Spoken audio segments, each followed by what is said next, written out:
Hi, everyone. My name is Grace Ramon. I am the co-founder and chief of staff of the George Washington Sustainable Oceans Alliance. I'm excited to present our next speaker, Mark Spalding. Mark is the founder and president of the Ocean Foundation, established in 2003. Mark's deep connection with the ocean began as a young boy growing up in Central Valley of California. He holds a BA in history with honors from Claremont McKenna College, a Doctor of Law from Loyola Law School, and a Master in Pacific International Affairs from UC San Diego. Mark prioritizes the Ocean Foundation on steering the human relationship with the sea to a brighter future through diverse, carefully chosen strategies and projects. Mark would like to start off the presentation by presenting this video, Seagrass Grow. What if one blade of grass could purify the air you breathe? What if one blade of grass could protect your home from disaster? What if one blade of grass could preserve the places you love? Plant your blade of grass and help us grow a seagrass meadow, a powerful way to offset carbon emissions and restore coastal habitat. Calculate your carbon footprint today. Learn how at seagrassgrow.org. Please give a warm welcome to Mr. Mark Spalding.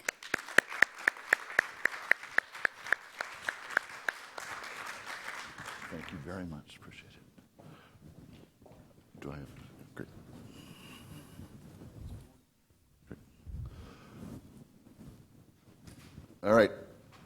Good morning, everybody. Thanks for coming out on a Saturday. This is great to be here, and I'm very honored to have been invited to chat. Let's see here. You're coming up. All right, great. The Ocean Foundation is a public foundation. We are not a private, family endowed foundation.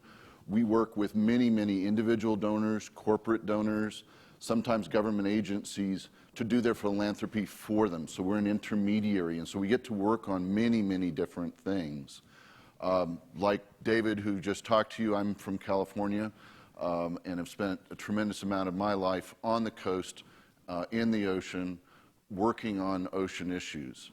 But I think that we have a lot of opportunities here to think about what we're doing wrong and what we can do right. And so I'm going to quickly go through what we're doing wrong and then get into solutions, because that's what all of us need to work on and move forward on. The ocean is critically important. 1 in 7 of us are dependent upon it for our food. Most of us live near it in some fashion, and it's our life support system, right? And you think about that first statistic of 1 out of 7 relies on the ocean for food. It's their daily protein piece. If we go from our current 7 billion people to 10, and we keep this ratio of 1 in 7, we're going to need enough new fish, new found fish, to feed the equivalent of the entire population of the United States every year, right? We don't have the ability to do that unless we think of new solutions. So we're at a really critical moment to figure out where we're going to go and how we're going to go forward, because this is the system that is our life support. It provides us with food, oxygen, and water. It is the only thing that is preventing us from frying ourselves with our change of the climate and the system here.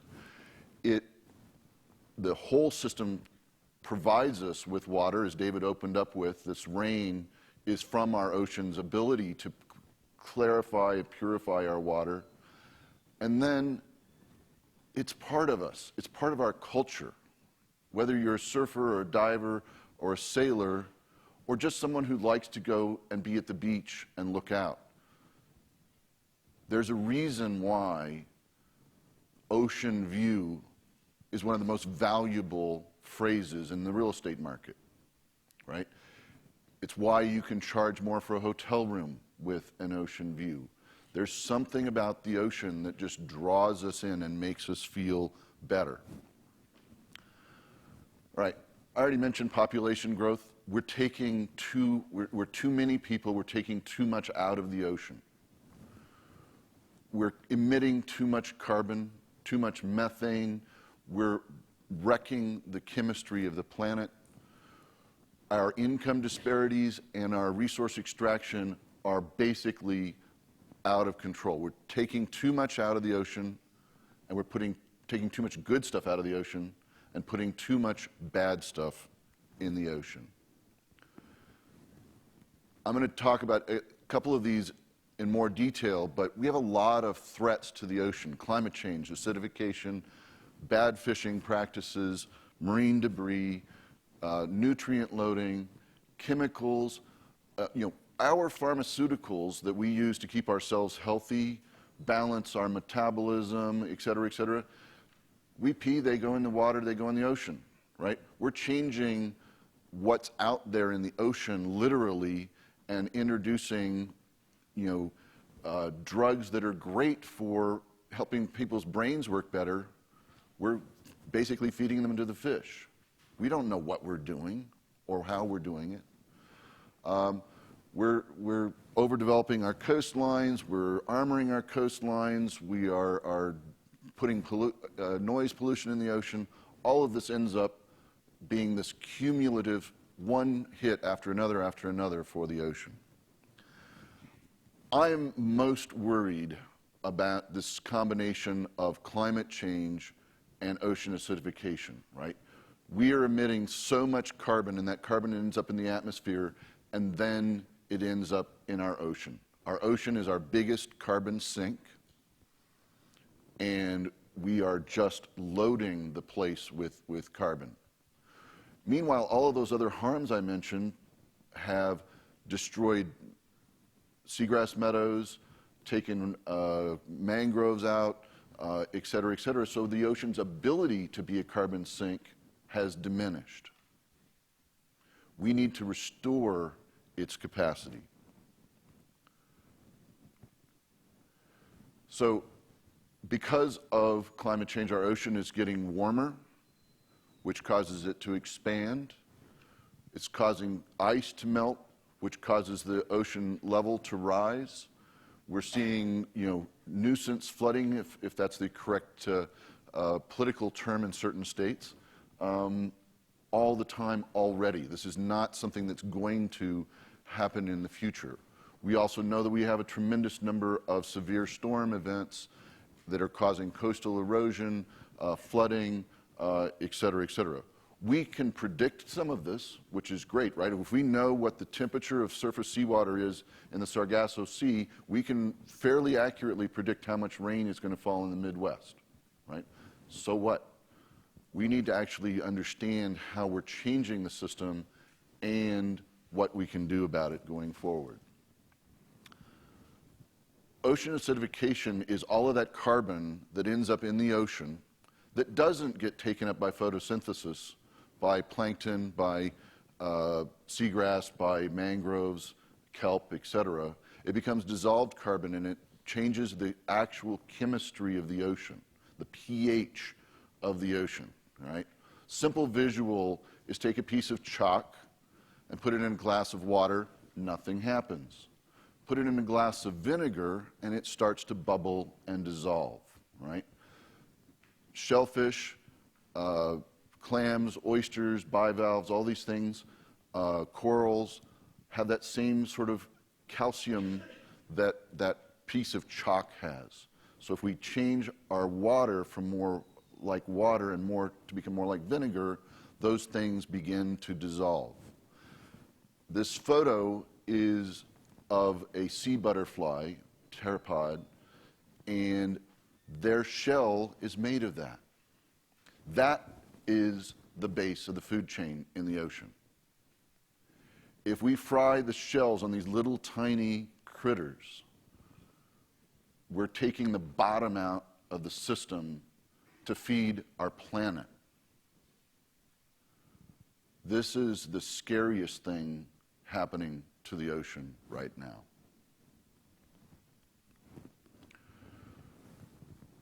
After climate change and ocean acidification, our most direct impact, our biggest harm to the ocean is our bad fishing practices, and they are all over the map, right? And part of this is our increased industrialization of our fishing practices after the Second World War.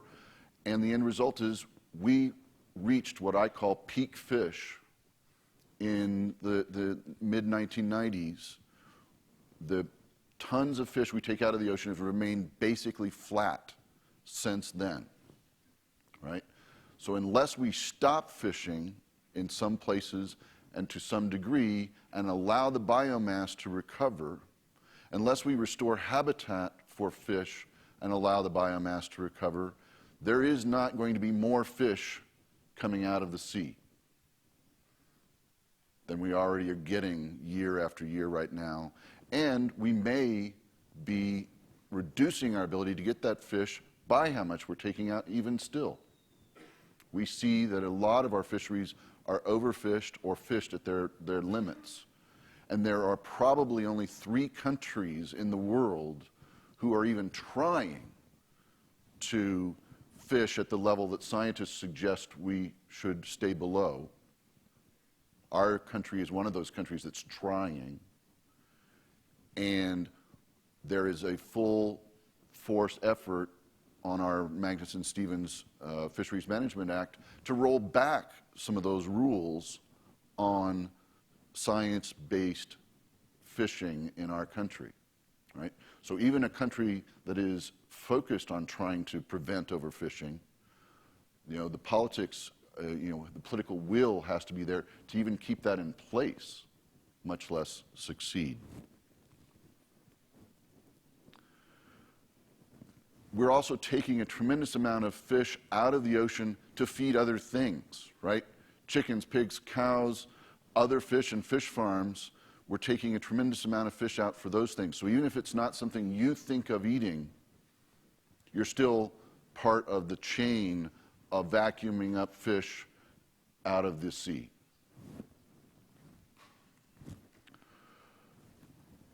I came into this space working on marine mammals.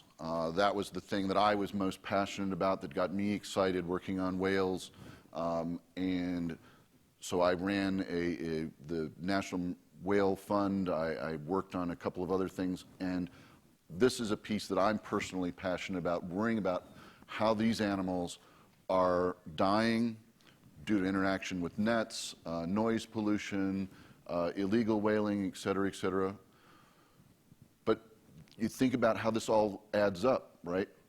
We have a dioxin poisoning event on the West Coast because of climate change, right? The water is warmer, and so a whole set of algae have grown in that water, and these critters eat the shellfish they normally eat, and they're literally poisoning themselves, right? They're having seizures, they're having spontaneous abortions, and they're dying in large numbers on our coast, everywhere from Baja California up to Alaska, right? The Dungeness crab in the city of San Francisco, which is, synonymous with tourism, could not be sold the last few months of last year because of this contamination of this toxic dioxin, right? But we can't tell them not to eat it.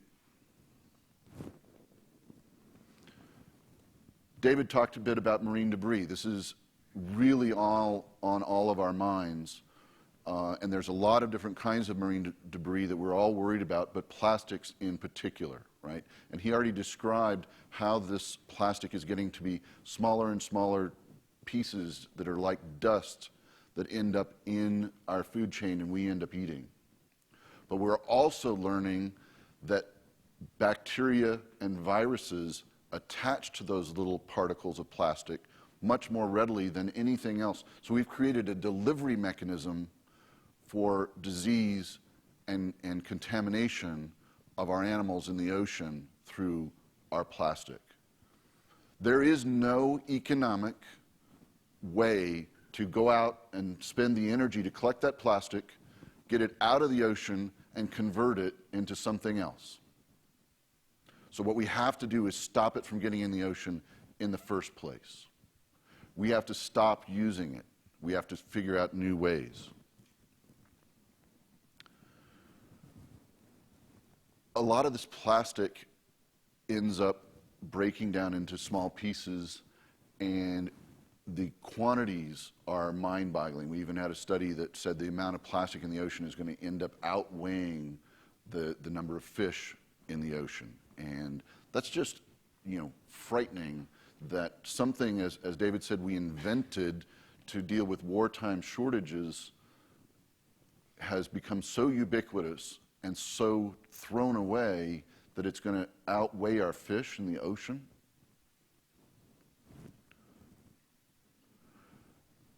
Another piece that I've been very interested in is noise pollution. Okay?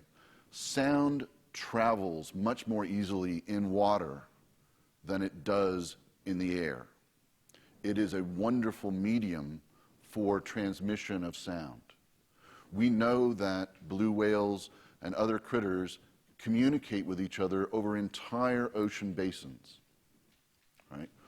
We have to worry about whether the noises we're putting in the ocean through active sonar, seismic studies for oil exploration, but also chronic noise from just shipping is masking the ability of whales to communicate with each other, masking the ability of fish to communicate with each other and understand what's going on. And this is a serious problem that we're basically lighting up the ocean with noise that would be like, standing next to a jackhammer in Manhattan while 4 buses were going by all the time, right? And there's no place to go hide.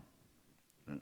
We know that some of the beaching events where beaked whales have literally thrown themselves out of the ocean and died on beaches have been because they were trying to get away from active sonar in the ocean.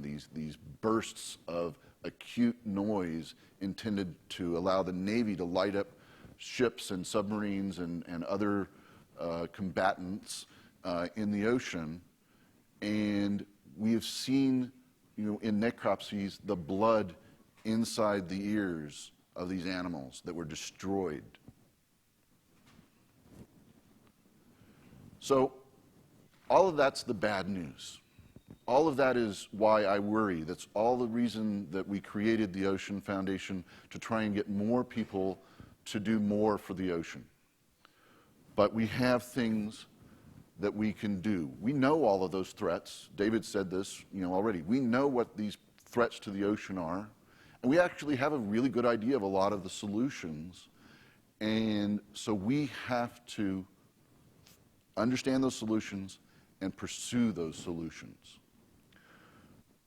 We need to constantly remind ourselves that what we do affects the ocean, right? We may feel like we're sitting in Washington, D.C., a long way from the coast, but what we do affects the ocean. Our choices affect the ocean. So, the little video you saw at the beginning, you can take your carbon that you're emitting out of the atmosphere. You can literally cut back on it, but the parts that you can't get rid of, the day-to-day stuff we all participate in, even if we ride on Metro, that ends up producing carbon, you can calculate it, and we can plant seagrass, other people can plant mangroves, other people can put up trees. We can take carbon out of the atmosphere. We can figure out this issue of how many fish we need by thinking about how to do aquaculture right.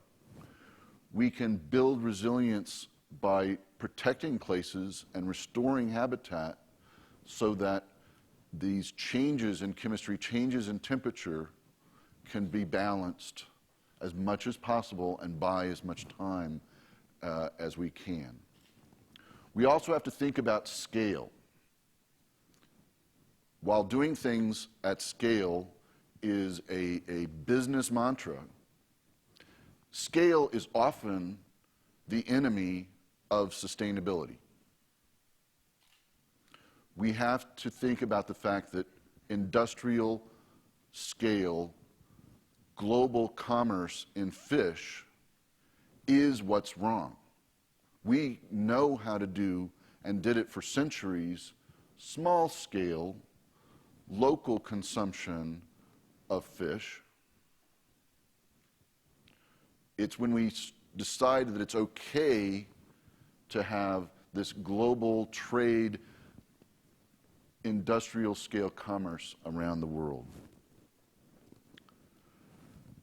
Part of this is systems thinking or holistic thinking, right? We can't say, okay, we're going to do this over here and ignore what else it touches. We have to be able to think about every piece of action that we take having consequences and understanding whether we are doing the right thing or not, right? If we said, okay, we're going to stop bottom trawling, that's a silver bullet solution to one type of harm, right?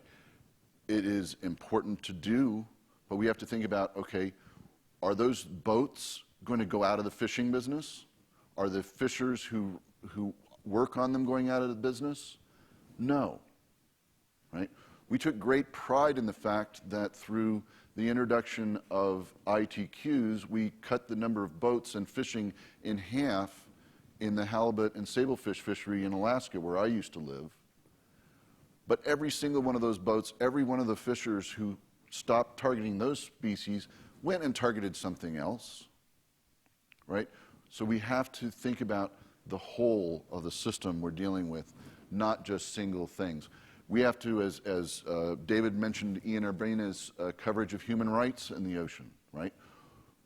The fish meal I mentioned earlier that is fed to shrimp in the farms in Southeast Asia, which supply more than half of the shrimp that is consumed in this country, that fish meal is produced by slaves. And it's produced by slaves because otherwise it would be uneconomical to produce that fish meal for those shrimp so that they could be sold in Walmart and Costco and every place else in the United States. This has to stop. And we have to figure out how to address the combined human rights abuse and overfishing and the economic distortion that is created by undervaluing shrimp and demanding price of shrimp that is too low. We know that we have gender problems, national security problems created by food shortages, travel and tourism problems. We can figure out how to design all of these things in a way that leads to sustainability. We know how to do this, but we have to think about all of them together. You know, we can't say we're going to work on the fish meal problem in Southeast Asia without asking questions about slavery, or without asking questions about gender, or without asking questions about what's driving people to be sold into slavery. I already mentioned peak fish. We also are understanding that part of the way we allow that biomass to recover is to have more marine protected areas, more parks in the ocean. And the big barrier to that is how do we patrol these places? And one of the things we're seeing more and more of is the kind of technology that helps us identify how to monitor these places. What can we do that's passive? What can we do that is an eye in the sky kind of system that allows us to understand what's going on? We also know, going back to this question of scale, that the fisheries that have worked and been sustainable for centuries before we went to industrial fishing were places where communities knew who was fishing in their bay, in their coastline, and they community self-governed their fishery, right? These still exist in Fiji, in Baja California, and other places. How do we replicate this right scale and move away from taking too many fish out of the sea? We know that this exists. We know that it's been successful. How do we encourage it? How do we replicate it, right? We also have to ask questions that are hard questions for us who care about the ocean, right? We do mining. We do mining in order to provide ourselves with cell phones and all sorts of other products. We as a world have already decided we are going to go mining in the ocean, right? The UN Convention on the Law of the Sea, all of the signatories agreed that we are going to go mining. We have created an International Seabed Authority to decide where mining is going to take place and issue permits to do so. How are we going to do it right? And are there places where certain things can happen and should happen? But also we need to ask questions about the balance of what comes from land versus what comes from the sea. We don't want to talk about those questions if we're conservationists, but sometimes we have to. And that's part of thinking more holistically rather than too narrowly. Same thing about energy, okay? We have some of the greatest potential to produce renewable energy through tides, currents, wind, and produce it right where that more than 50% of us live, at the coast. Now, we know from a very narrow focus that, that wind machine is going to create vibration, that tidal machine is going to interfere with surfing or interfere with fish or something else like that. But we have to at least ask the question, can making some sacrifices in certain places help save the planet and the ocean as a whole by getting us away from fossil fuels and to renewable energy? These are the hard questions we have to ask to get to solutions. Aquaculture. We need to keep producing protein. We are not all going to become vegan overnight, as nice as that might be. Fish has some of the lowest carbon footprint of any protein we have, has low conversion ratios in terms of the feed that goes in and the amount of protein that comes back out. We are catching all we can out of the ocean. If we need to feed everyone and we're going to continue this darn population growth, how do we do aquaculture right? We've spent a lot of time thinking about, the different kinds of aquaculture and understanding which ones are more sustainable and which ones are the least sustainable. Our country is investing R&D in our Office of Aquaculture at NOAA in one of the least sustainable versions right now, not in the most sustainable version. We need to have this conversation because we know these alternatives, we know these solutions, and we know how to get behind them.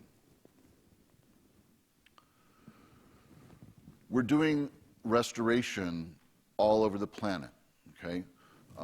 We are working on reef restoration in Mobile Bay right now, where we're doing 100 miles of oyster reef and 1,000 acres of marsh grass behind it, okay?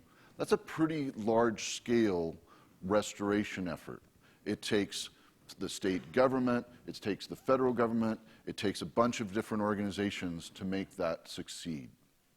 But it's working.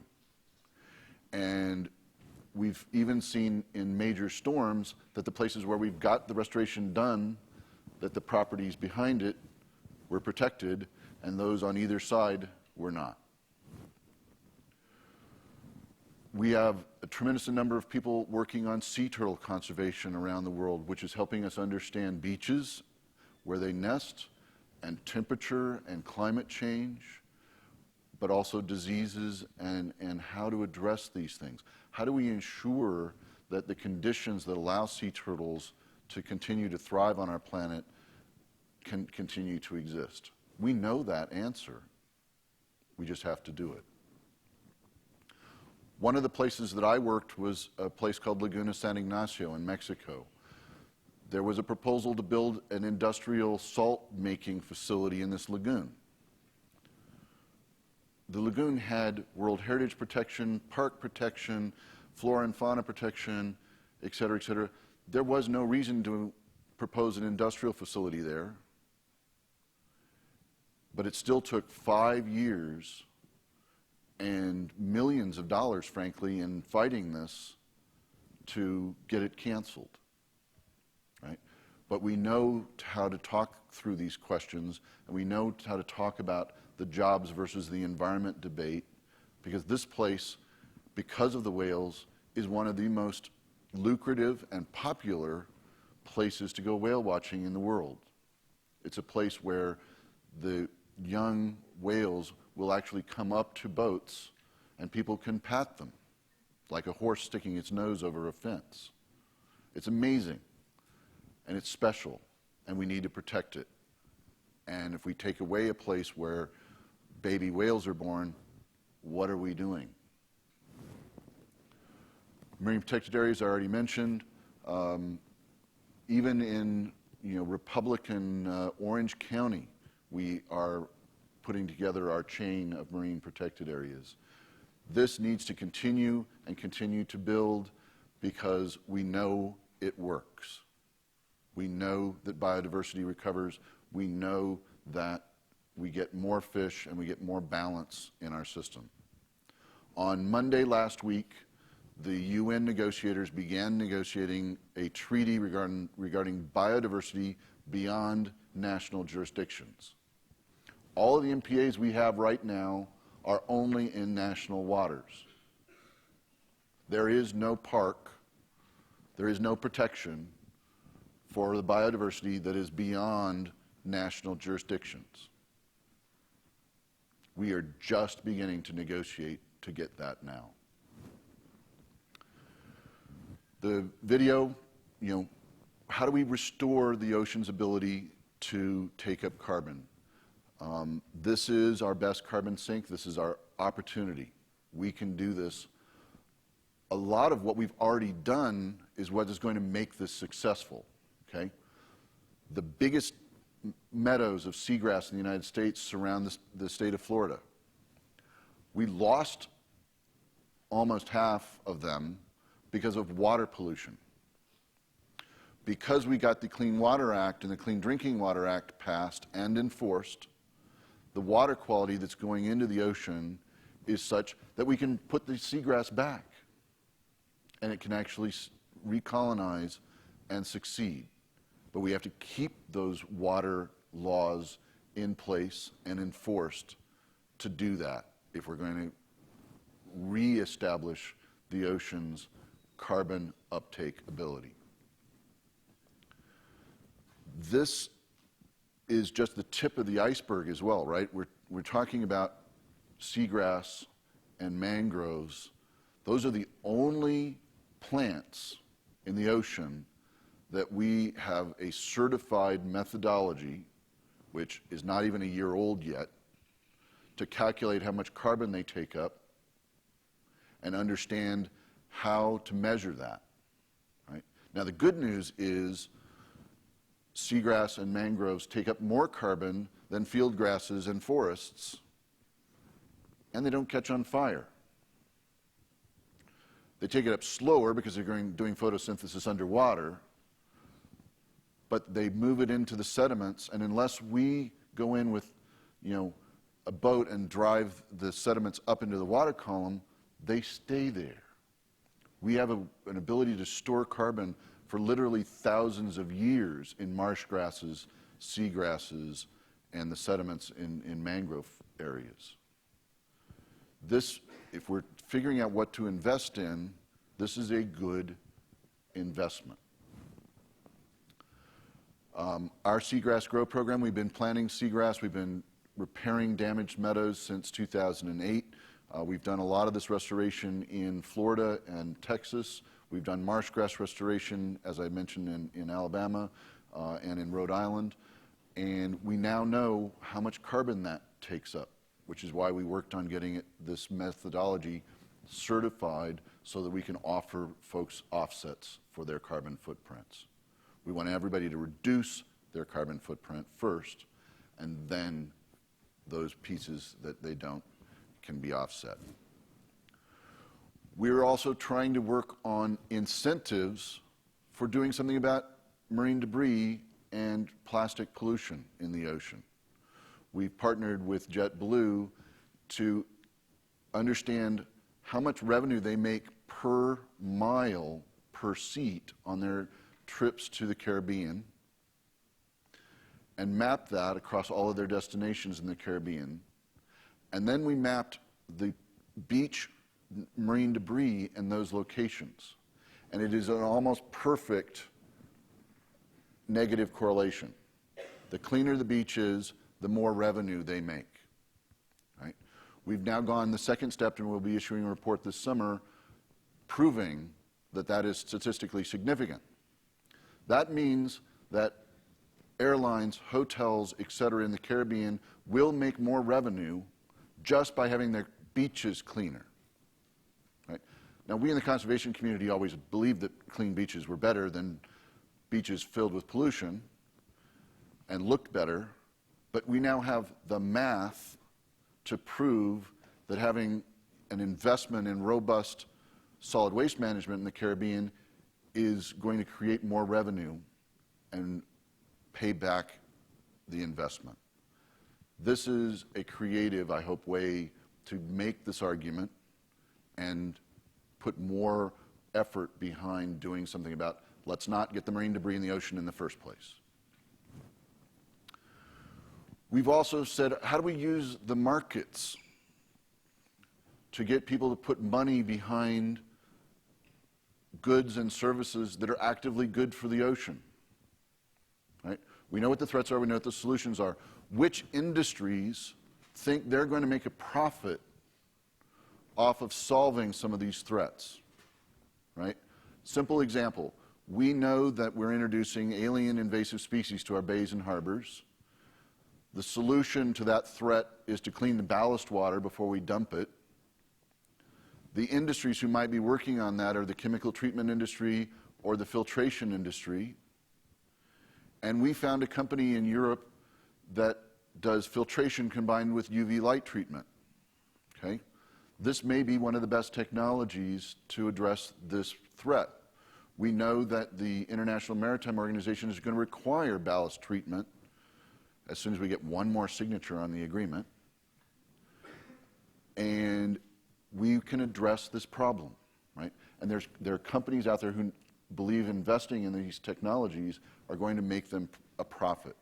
So when we created this investment fund, we looked at thousands of companies and picked those companies who had a product or a service that was actively good for the ocean. We've raised $20 million so far into this investment portfolio, and it's doing really well.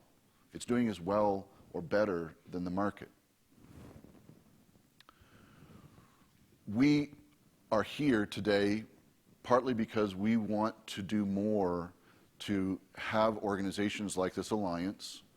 The Surfrider has chapters in colleges, et cetera, et cetera. There are many, many different groups all over the country thinking about oceans. How do we make sure we're all sharing what we're hearing? How do we make sure we all are sharing what we're learning? How do we get through to everyone what is happening and what can be done? So, what can we do? Right? Sylvia Earle says we ought not to eat seafood because she says we shouldn't eat our friends. I was trained as a lawyer, so I usually say I don't eat my clients. But seafood is a very good choice for health reasons most of the time. And it's a good choice if you want protein. And if you compare the carbon footprint of beef to pork, to chicken, to fish, fish is your best choice if you're trying to limit the carbon footprint of your protein. And there are guides out there, seafood watch guides, et cetera, that you can get and put in your pocket and take to the grocery store, take to restaurants, and decide which fish that you're going to eat if you're going to eat fish. We can also think about this scale issue, okay? If you're in a place where there are local fishermen who are catching fish, you can support that local catch rather than buying shrimp that is shipped in from Southeast Asia to the Walmart in Washington, D.C. Already talked about calculating your carbon footprint and offsetting it. You can work for this alliance and donate some of your time. You can do coastal cleanups. There's one coming up next month for the Potomac watershed, and they're a great local organization that has succeeded wildly in telling people about what a cleaner Potomac can mean for this place that we all live in. And the Potomac River report this year shows that it is cleaner this year than it's been for decades, right? And they were one of many organizations that got the plastic bag tax passed in the district, which cut the number of plastic bags they were taking out of the river and the plants alongside the river in half the first year, right? Those are the kind of organizations we can all get behind and support. We also have an election coming up, and we know there are people who are champions for our ocean and people who are not. There is an organization called Ocean Champions that helps identify for us who those folks are and how to support them and back them. And we are slowly succeeding in getting Ocean Champions elected.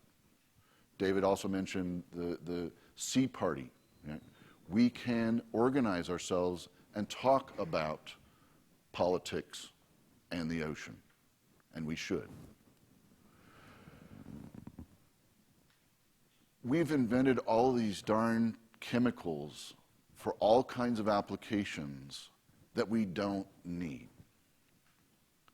Water with lemon juice and a little vinegar will clean just about anything, and you don't need chlorine-based cleaners. We can take these things completely out of use. We can stop using face washes with microbeads, even while we wait for the ban to come into place, which got delayed by months and months. We can say no to straws, right? We don't need plastic straws in every drink at every bar in Georgetown every day. It is just a complete and total waste. And those straws are going to be used once and then thrown away. And they're going to find their way into the water. Single-use plastic has a role in our society. If you're in the hospital and they pull out a new syringe and they're giving you a shot, you want that to have been a single use. So we need to decide when single-use plastic is okay and get rid of it everywhere else.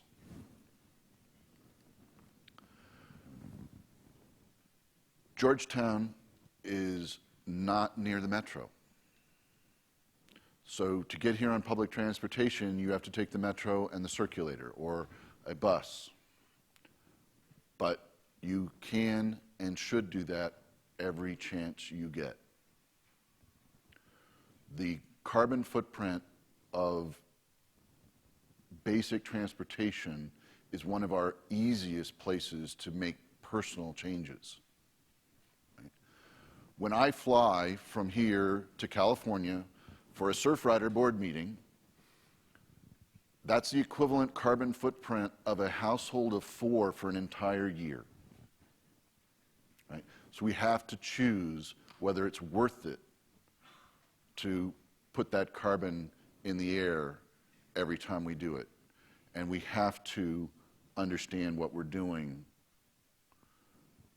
and we have to figure out how to reduce it and offset it.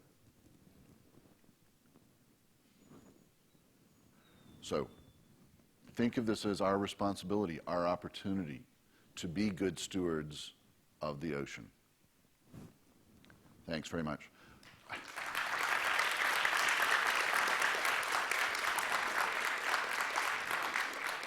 I think there's time for a few question and answers, so if anybody has any questions, I'm happy to try and answer them.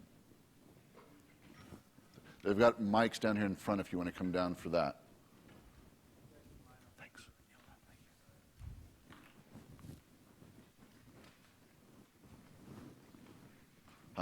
My name is Nona Paliashvili. You touched upon whaling. In March 2014, International Court of Justice banned Japan from whaling in the Southern Ocean Sanctuary. And there have been reports that as of now, they killed more than 300 whales, and 2 of them being pregnant females. I was wondering what Ocean Foundation does, how it responds to these events, and if there is any movement supported by ocean conservation community to react to Japan continuing its practices. Great question. So the International Court of Justice ruling basically said that Japan's claim that it's whaling in the Southern Ocean Sanctuary for scientific research was not valid, that they couldn't make the claim that this was legitimate science. The Japanese first said they were going to come back to the court and make a new showing that this was legitimate scientific research. What they did instead was they renounced their agreement to the jurisdiction of the court and then reissued it and excluded biodiversity in the ocean.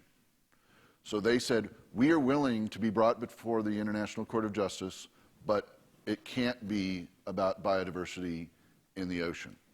So they have effectively closed the use of this court for challenging their take there.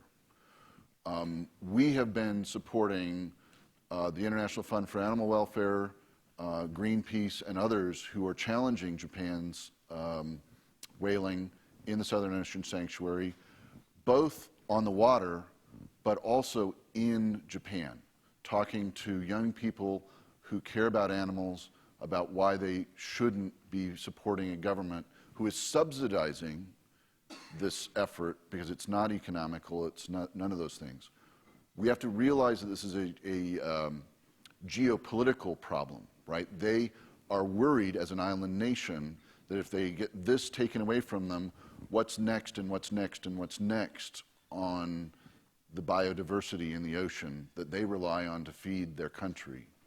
And this is part of why, taking it away from purely talking about whales, we've got this negotiation going on at the UN regarding biodiversity that is beyond national jurisdictions. How do we talk about this and all agree on how to protect it? Thank you. Next. Go over here this time. Thank you. Thank you for a great talk, and thank you for being here. You mentioned the importance of seagrass buds and oyster buds to capturing carbon. I was wondering if you could talk a little bit about the importance of coral reefs to capturing carbon as well, especially since this year we've seen some of the biggest coral bleaching events in history. So coral are animals, not plants. So they're not doing photosynthesis, but they are consuming the plant life in the ocean, the phytoplankton, and converting it into their structures that they build around themselves. And so it is a carbon sink. It is not as big a carbon sink as, say, seagrass meadows are, but it is an important carbon sink, and the whole collective system becomes critical. And one of the things we've been spending money researching on recently is if you have seagrass meadows adjacent to corals and they're taking up carbon, does that help change the pH, at least locally, so that we can help protect the coral reef with taking carbon out of the ocean locally? So it's an interesting dynamic, and it's one that we're spending time on. We've supported the United Nations Environment Program in doing a whole set of studies on carbon uptake by animals in the ocean, including corals, and we hope to find out more and know more soon. Thank you. Hi, thank you for speaking today. My question is about the noise pollution in the marine populations. As you discussed, there are several different sectors that are involved in contributing to the problem, like military, government, private. I was wondering what you thought would be the best way to enforce rules, or what the best way would work that would work across all those diverse sectors. Yeah. So part of our problem is we have to agree that noise is a problem in the first place, right? That's a fundamental challenge to convince people that there's so much noise pollution in the ocean that it's causing harm. Our government, has spent a tremendous amount of money on quiet ship technology. We don't want our submarines' props to be heard by other countries. So we know how to design anti-cavitation systems that prevent the noise that props make from being heard. That information is classified. We could have ships, freighters, tankers, etc. in the ocean, fishing vessels, have quiet props. We know how to do that. We have the technology to do that, and so it's doable. We also have had massive improvements in the computers that analyze passive sonar, which is just listening and not making noise, that I think we could get to a point where we can say we don't need active sonar and broadcasting these bursts of noise. So we have to admit it's a problem, and then we have to get these solutions out there and available, right? And this is, again, someplace, somebody's going to make money making quiet ships by making this technology available someday, and getting it out of the classified part of the military is key to doing that. Thank you. You're welcome. Hi. Okay. So you mentioned the how bacteria and viruses can get into plastics, and then how that affects marine populations. But I was wondering, from a health standpoint, that's also very interesting. And what are the implications of that for human populations as these diseases that we're introducing to the ocean get into our food supply? Yeah. The simple answer is we don't know the answer to that question yet. You know, if we say there are these viruses and bacteria in the ocean and they happen to attach better to plastic than to natural materials and then are consumed by fish, what happens, up the food chain and with us at the ultimate end of the food chain? We don't know exactly what that does to us. We do know enough that if we're introducing diseases and viruses and things to fish, that some of them are going to die. So we are reducing the biomass instead of what we desperately need to do, which is increase the biomass. So we are making worse our food shortage, food security problem. We also know that all kinds of things, metals, the mercury that you're warned about in swordfish and tuna, that if you are a woman of childbearing age, you ought not to eat those things because they have too much mercury in them. We know that's coming from coal. Right, from burning coal and putting it in the atmosphere. That's how it gets in the water, and that's how it gets into the tuna. So we know these things bioaccumulate. So we have to be watchful of understanding how introducing these bacteria and viruses more easily into the food chain might end up affecting us. Okay, thank you. You're welcome. Hi there. I actually had a question about coral bleaching. So as coral are animals, do you know of any way that humans can encourage growth or regrowth in corals after bleaching, or is it just going to have to be a natural process that goes on? So we know that corals that get bleached can come back. We have seen numerous locations where you'll see a reef where big pieces are bleached, but a few are still okay, and they then recolonize over time in those places. We also have all kinds of folks working on coral reef restoration who will grow corals in tanks, and then they'll go back out there and put them in these places. We have to remember, however, that the scale that would be necessary to do that would be so huge that it would be darn near humanly impossible to achieve. At the other end, we're seeing a bleaching event this year that is completely and unprecedented. We're not seeing those patches of survivors.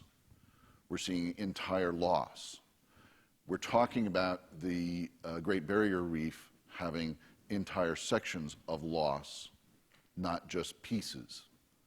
So the heating of the ocean is so huge this year because of the El Nino, which is in turn made worse by climate change, that we're destroying places and we may not see them come back.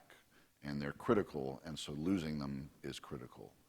The U.S. government, who monitors temperature and coral health, had to change the scale of temperature this year, right?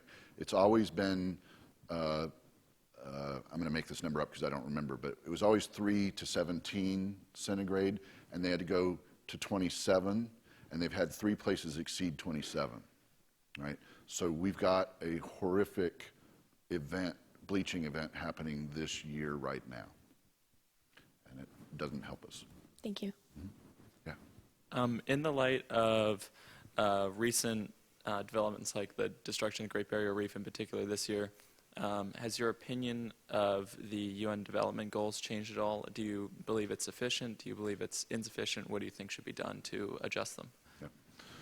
So the new Sustainable Development Goals, Goal 14, which is our ocean one that a bunch of people worked very hard to even get in there,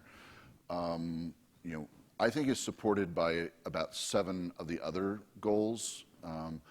If we're thinking about reducing poverty, providing food security, et cetera, we have to think of the ocean as well. So that would be Sustainable Development Goal 1, 4, and 6.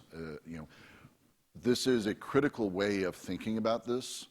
And I was just at a presentation last week about how we track what we're doing, right? So even us in philanthropy, if we say, okay, this spending relates to these goals, are we spending well? Are our governments spending well? The UN may not be the most efficient, smoothest running system out there, but get 181 countries to agree on these sustainable development goals, and then the measurements for those goals, and then the characteristics is a monumental achievement. And so I think pushing ourselves to pay attention to it is the right thing to do. But yes, it's worrisome that it took us years to get that agreement, and we're seeing things die while we're doing it. But it is something we need to aspire to, and gives us a way to measure whether we're achieving our goals that we aspire to. Thank you. Hi. A few weeks ago, I was watching a documentary that talked about some fish, and forgive me, I can't profess to remember the name of the fish, that acted as fertilizers or gardeners for coral reefs to protect them from ocean acidification or coral bleaching and other environmental destructors. I was wondering if you knew anything about these animals and their roles, or if it was enough to protect them from the human-made environmental destruction. Yeah. So one of the slides I talked a little bit about how do we create more resilience in the system, okay? We know, for example, there's a reef on the south side of Cuba called Jardines de la Reina, and it has almost no industrial pollution, tourism pollution, hasn't been fished, is as protected as it could possibly be. And therefore it has all of its top predators all the way down to the fish who keep the algae cleaned off of the reef. And it has survived better than any place else in the Caribbean when there have been bleaching events, right? So we know that the more intact the system is, the more resilient it can be. Part of that is the balancing of the system, and so how do we keep the system as balanced as we can? And the answer is we can't overfish it. We can't allow others to overfish their reefs unless they want to lose their reefs. And that's got to be the way we think about it. And this is, again, is this idea of thinking holistically about the system as a whole, rather than trying to target a single fish species that happens to have a single function, because we then have to understand what else is going on. Thank you. You're welcome. Yeah. So you mentioned aquaculture a few times in a favorable light, but agriculture is kind of controversial because it's created a lot of environmental problems on its own. So could you just elaborate a little bit about what your views are on Sure. agriculture? Absolutely.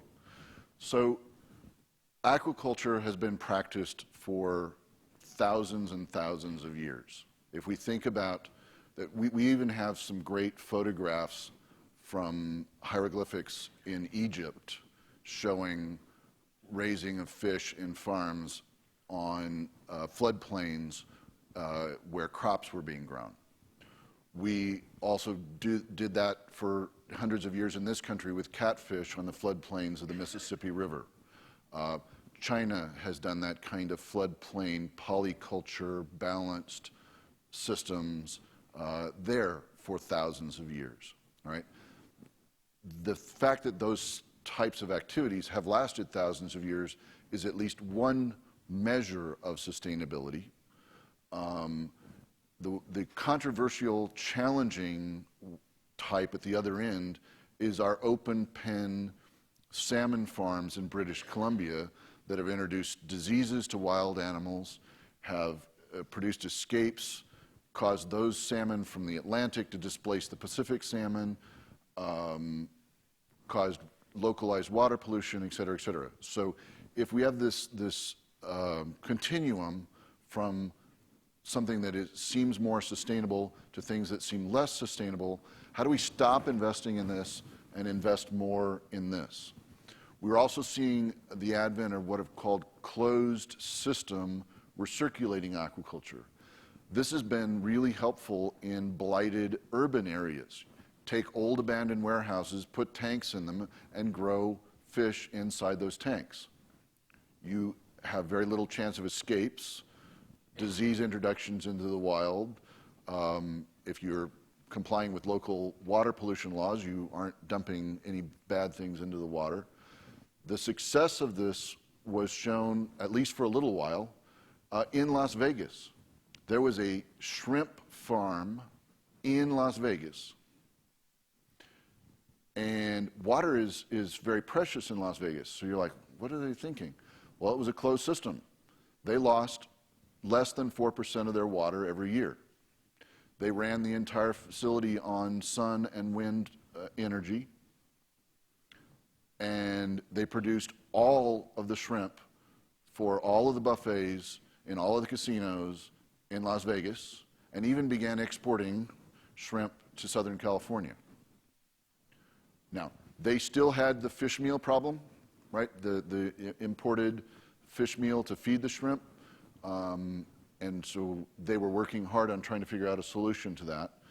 They were underpriced and put out of business by the slave-driven shrimp farms in Southeast Asia, okay? But for that economic challenge that is a distortion, that system was beginning to work.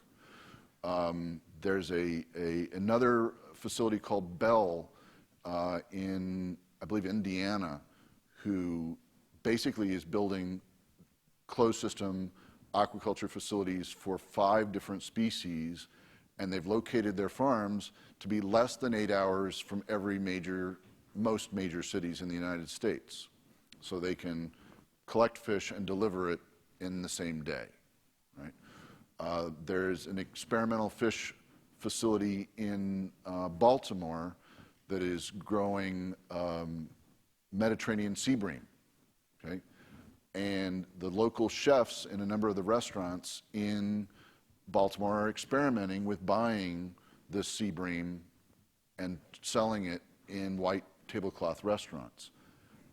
Closed system, no water loss, no pollution, no escapes, renewable energy run, and in their case, they're growing the feed for the fish by growing algae in their own system. So we're looking at this range of bad aquaculture and good aquaculture. The U.S. government's Office of Aquaculture at NOAA is investing in offshore open pen aquaculture. That's what I was referring to earlier. And to me, until it's proven otherwise, that is merely taking the known problems that we have with nearshore open pens and moving it farther out to sea, out of sight.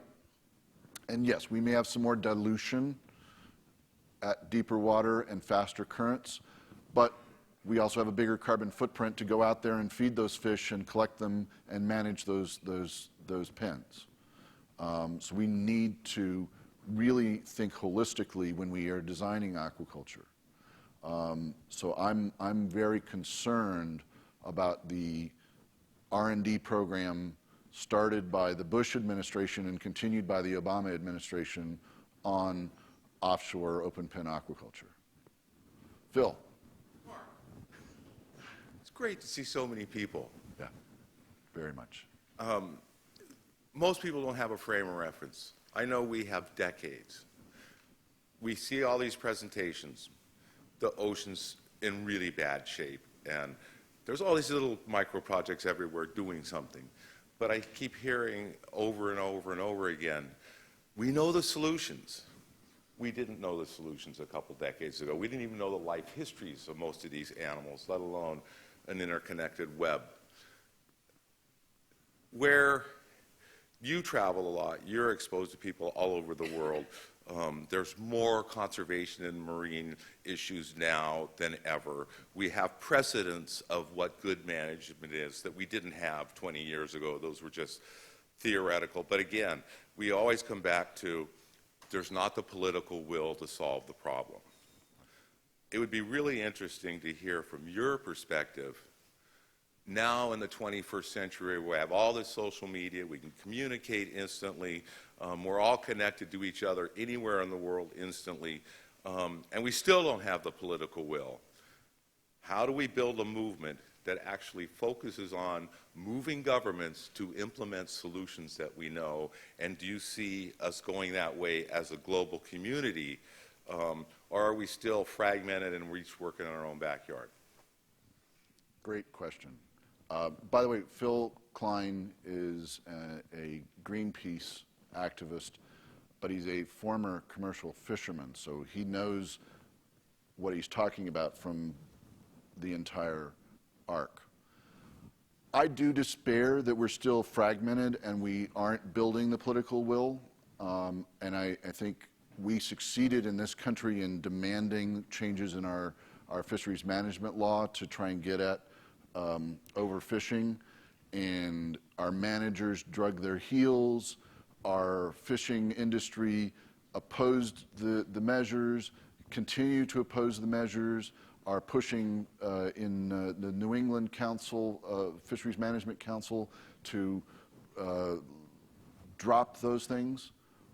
But I do think we have reason for hope. Okay?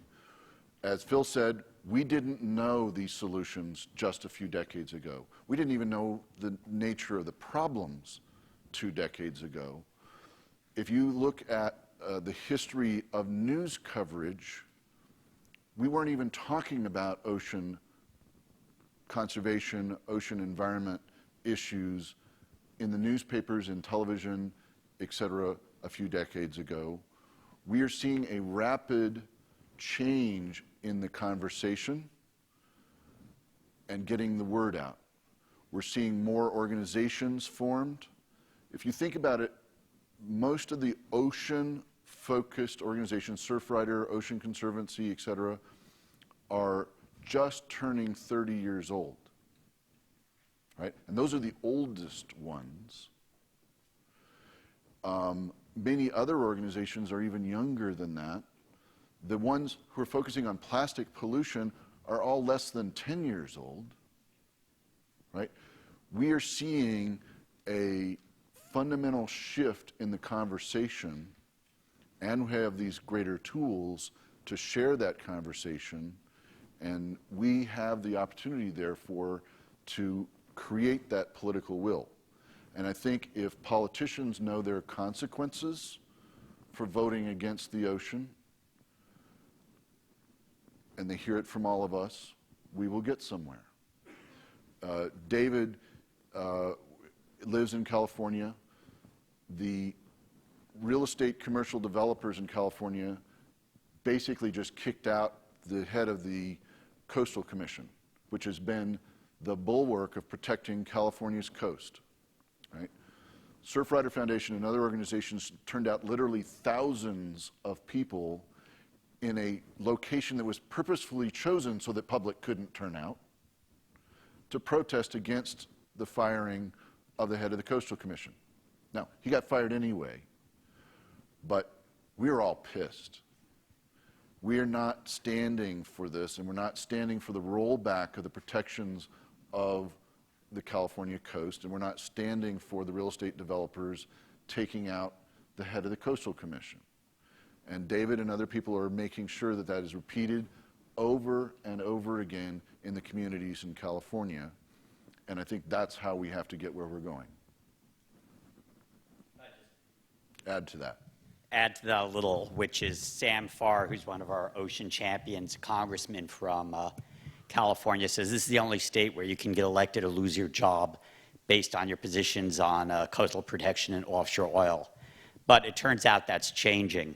So we've, every 2 years we put a Blue Vision Summit together here in Washington. We have real ocean champions in the Senate. It's Brian Schultz from Hawaii. It's Senator Ed Markey from Massachusetts. It's Sheldon Whitehouse from Rhode Island. They're both ocean and climate champions.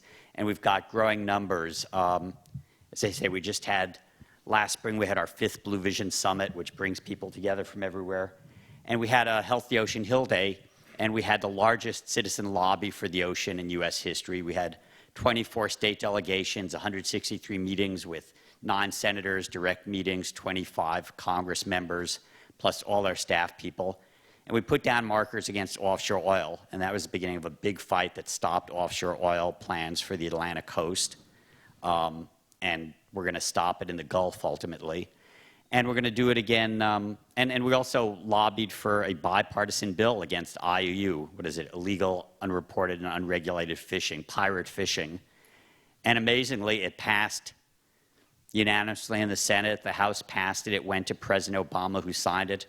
So I'm not sure if that's either that we're inspired that the ocean's the last bipartisan issue, or maybe our bar's gotten so low that we get really excited when Republicans and Democrats agree to oppose pirates. Yeah. But the reality is the Sea Party's more than a cool slogan. It's making ourselves visible in this election. We're putting together a letter from ocean leaders to the final 2 or maybe 3 candidates. So they have to respond, and we can educate the public before the election. And then right after the inauguration next spring, Victoria Bell, if you could stand up, wave. She's right here. She's our staff in D.C. We're going to have the next Blue Vision Summit right after the inauguration, and we're going to make ocean politics real politics for people that they'll understand that they can, in fact, get elected or lose their positions, and hold the next administration, Congress responsible. And hopefully, because it'll be here in D.C., the Sustainable Ocean Summit, all of you folks can be part of our organizing for that. Absolutely. Because politics counts. So 2 things, and then I'm going to stop because I think I'm out of time. The IUU bill that David just mentioned, it allowed U.S. to import products from abroad produced by slaves, as long as it wasn't competing with U.S. produced products. That was our official trade law. That's what we just reversed. So it doesn't just benefit fish. But how absurd is it that we officially said it was okay to import things produced by slaves in this country in this century? When I realized that that's what the conversation was about, I was like, bullshit. We're not, stepping back on this. This has to go away. The League of Conservation Voters has been scoring votes by members of Congress on environmental bills since the 1970s. It refused to score and consider votes about the ocean as environmental votes because key members that they wanted to put their support behind were from states that wanted fishing. Senator Kerry, Senator Snowe, et cetera, who were environmental champions in Congress, always voted against the ocean. And it would have hurt their LCV rating if votes had been scored on ocean bills. So it didn't happen. That has changed. Ocean champions and work by Sea Party and others have made that change. And I think that gives us hope. Thank you all very much for the opportunity.